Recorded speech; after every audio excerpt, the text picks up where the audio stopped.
bir xilda adrenalin bo'lasizda, bir xilda jimjitlik, ya'ni unda bir Maldivga borib keldingizda. Men aytolmayman-da, lazzakam bir joy emas-ku, deyapman. Bir xilda-da, bir xilda sakinat joylariga borasiz, bir xilda men ko'raman adrenalin joylarga borasizda. Bu qanaqadir o'zi kayfiyatingizga qarabmi yoki buni reja qilib har bir joyda o'sha meditatsiyaga, ya'ni xotirjamlikka, sukunat saqlab, jimjitlikdan hordiq olish joyi bor.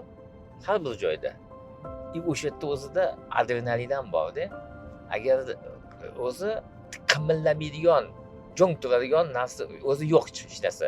Toshni ham mikroskopda bunday qarasangiz, ichida molekulalar qimirlab yuradi. Aylanib, protonlar, neytronlar, ya'ni qimirlamaydigan emasda, hammasi qimirlab turadi. Musiqa ham bitta nota emasda. Bu har xil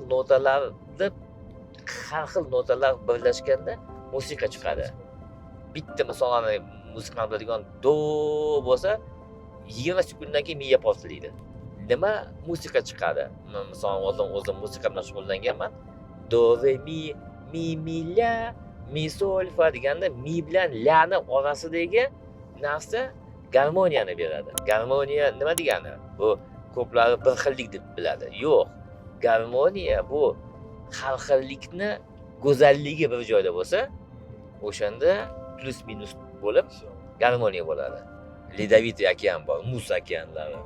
Ularga menga ham borib kelish kerak. U yerda ham bir sho'ng'ib chiqish kerak. Men har bir okeanda sho'ng'iganman. Nimadan boshlangan? Birinchi shu chet elga chiqishim Bali edi. Bitta qarasam vodolazlar chiqyapti-da, ya'ni nimadan, suvdan.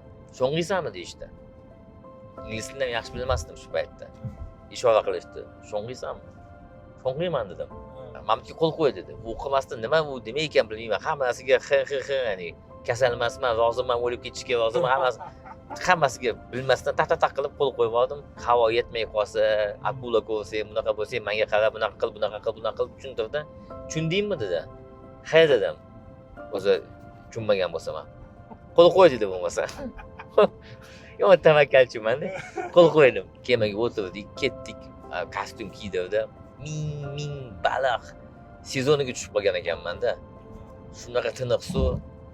Haligingda hayotda ham jannat shu bo'lsa kerak deb turaman-ku. Meni adashib odam bo'lib yaratib qo'yibman, inson o'zi baliq bo'lishim kerak ekan. Baliq bo'lib tug'ilishim kerak ekan meni. Deb shunaqa bir mazza qildim. Keyin endi buni o'rganib, bu yerda ham mahoratli bo'lishim kerak deb shu keyin ketdim. Keyin asta-sekin qarasam, ukam Jibutiga ketdi, Saudiyani oldida. Qizil shu daryoda u shundan shug'ullanib master bo'ldi. Ya'ni diving bo'yicha ustoz. Keyin u ketdi aka, prava olamiz dedi. Bunaqa dubitelskiy sho'ng'irib yurib ketdi dedi. Vyetnamda 4 kun, 5 kun imtihonni topshirib, men ham shu pravasini olib, Shangma-Sherikda sho'ng'idim. Hurgadada bir sho'ng'ishim kerak. Ana akulalar yeydiku odamlarda. O'sha yerga ham borib sho'ng'ish kerak. Nimada Seyshellda kemada to'xtadik. Katta akula keldi. Ikkita akulalar odam yeydigan anaqa qonxo'rlar bor. Anaqa bor. Plankton yeydi. Ya'ni ular zarar nimasi yo'q. Xavfi yo'q. Endi biz bilmaymiz xavfi bormi, yo'qmi. Akula bo'lsa odam o'zi qo'rqib qoladi. Keyin tasitda maskani oldi, sakradi dedi. Bo'lmasa o'zing sakrayvergin dedim. Sen sakraysan, men ko'raman, seni yemasak men sakrayman dedim. Sakradi. Keyin men ham sakradim. Sekin bu qanaqadir ichki, ko'plar psixokinetikaga ishonmaydi-ku, lekin odamni ilon chaqmasa ham qo'rqishi bor-da. To'g'rimi? Luboy chaqmaydigan ilondan biz qo'rqib qolamiz. Ichki qo'rquv bor-da, chunki suvni tagida shunaqa nimalar bor, mavjudotlar akuladan 2-3 barobar katta. Masalan, kit bo'lsa qo'rqmaysiz. Negadir qo'rqmaysiz. Endi biz akulani ham yemaydi deysiz, qo'rqasiz-ku. Keyin nimalar bor? Katta manta degan bor, samolyotga o'xshagan. Katta. Ular shuni ustingizda 5-6 metrli suzadi, qo'rquv yo'q. Akulani 30 metrdan ko'rsangiz, shu ichingizda xavotir bo'lasiz.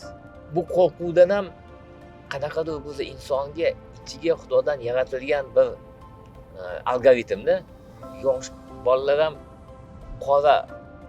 qorong'u xonani oldida yoniga borib qarab turishadi. Kiraymi, kirmaymi?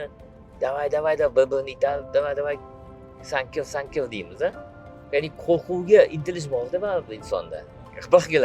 Baxtlarida navbat qo'rquvdan qochish bor. Menda nimagadir opasnost, ya'ni xavfga qanaqadir intilishlar bo'ladi.